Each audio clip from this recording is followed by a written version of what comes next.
I'm O.W. Root, and this is Pleasant Peninsula. Just last week, I was down in the southwest area of Michigan, down by Kalamazoo. And I was struck by the fact that it didn't look like winter. It felt like winter. It was cold. I was wearing my winter coat.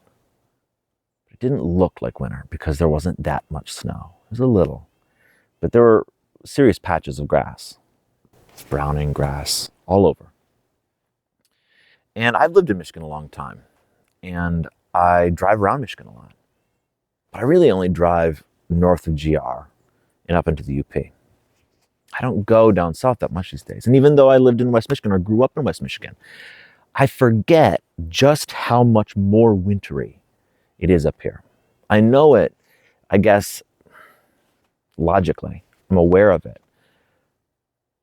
But I don't feel it. I forget just how much longer our winter lasts.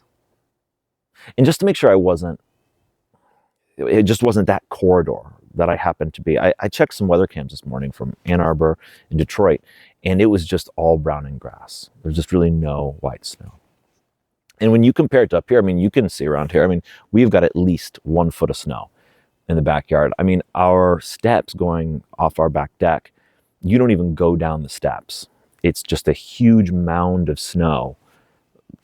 And by the time it starts to slope down, it's at least 4.5 feet above the ground. I mean, that's what we're looking at here. We are still trudging through. I haven't seen a sliver of grass in months. And we are all in ugly winter phase right now. I discussed this last week, but we are officially in one ugly winter. Winter wonderland is done.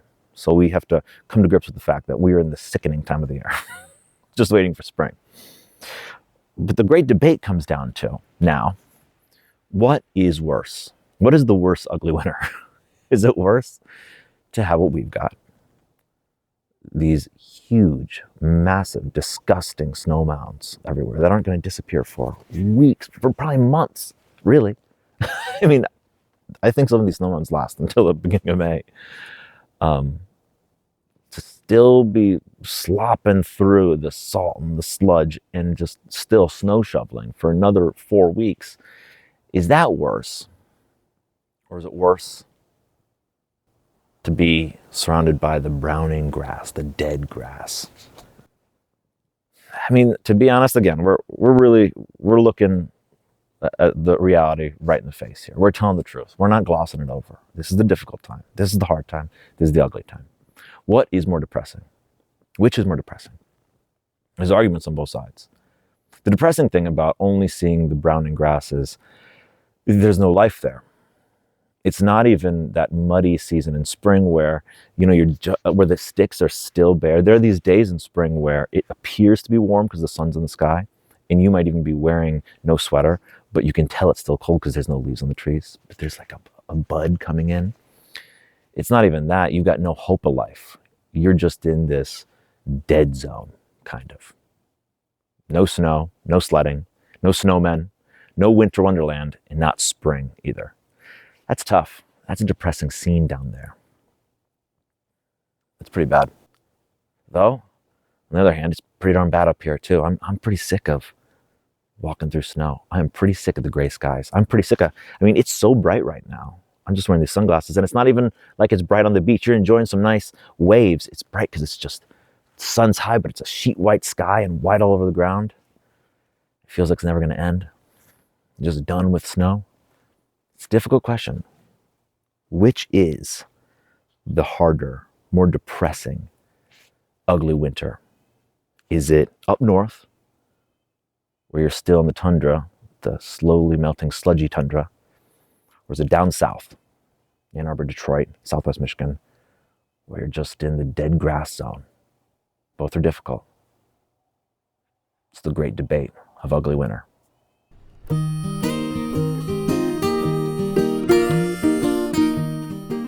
The largest car museum in North America is in a tiny little town, West Michigan. Have you ever been?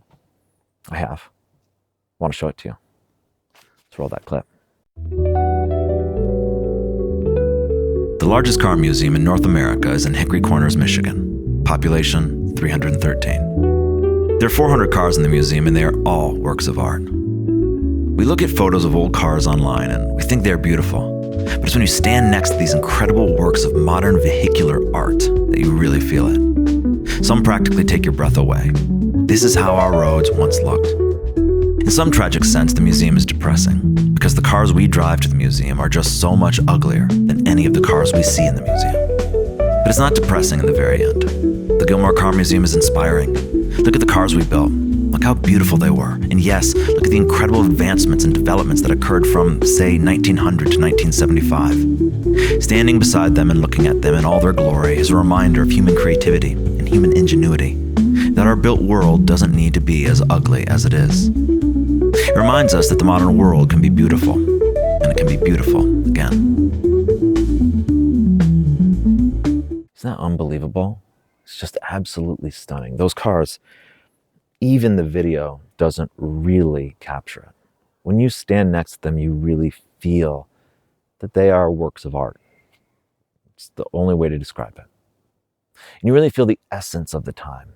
When you see those cars from the 50s, you can feel the 50s in the headlights, the taillights, and the door handles, and the dashboard, all of it.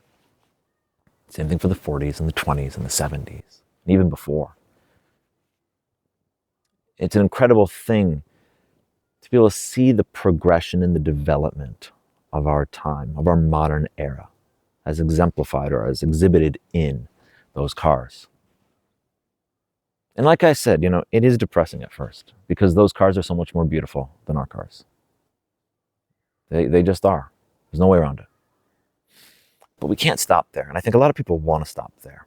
A lot of people look at beautiful cars like that, or beautiful buildings. You can look at a public school or even a prison from the early 1900s, or maybe a little earlier, and it's more beautiful than a city hall that was built 5 years ago. I mean, really, and it's striking, and it can get you down, it can make you depressed, it can make you feel like, have we forgotten the technology to make beautiful things? Why can we not make beautiful things anymore? It can be a spiral to sort of be depressed. But you can't stop there. We have to keep going. Instead of staying depressed, we need to be inspired. And remember that those city halls, or those public schools, those prisons, or just any building, those post offices, libraries, all of these things that were beautiful, that were made so beautiful, we can make them beautiful again. Those things weren't created by God. We built them. They weren't there for all of time. We made a conscious decision to build them. And we've made a conscious decision to build ugly things. Those cars, these beautiful cars. And cars, yeah, we use cars. They're utilitarian things. We use them to just get places. But they, like I said, they reflect the time. They are history, they're culture, they're style, they're aesthetics. They're an era all rolled into one on 4 wheels. We made those beautiful cars. Or I didn't, you didn't, but the people did. We as humans made them. And they were beautiful. And we are making ugly cars today. And yeah, people say it's because of the standards, the safety standards, the fuel regulations, all these sorts of things. I know. Yes, I know. Those things should maybe change so we can make beautiful cars again. And maybe some of those things could easily change with the advent of electric cars. And there's so many different things that could change this reality. But the part that we need to start from, before we address how we change it, is the fact that it is possible to do. We can do it. It is not forgotten technology. It's not like the Library of Alexandria. It hasn't vanished. We could make them again if we wanted to. And that is an emboldening. There goes the fire. It's an emboldening reality and realization. Our world is in our hands. It's blowing in my face. That's perfect, isn't it? It's in our hands. We can make the world more beautiful if we want it to be. The Car Museum, it's not depressing, it's inspiring. So let's make the world beautiful. I'm O.W. Root for Michigan Enjoyer.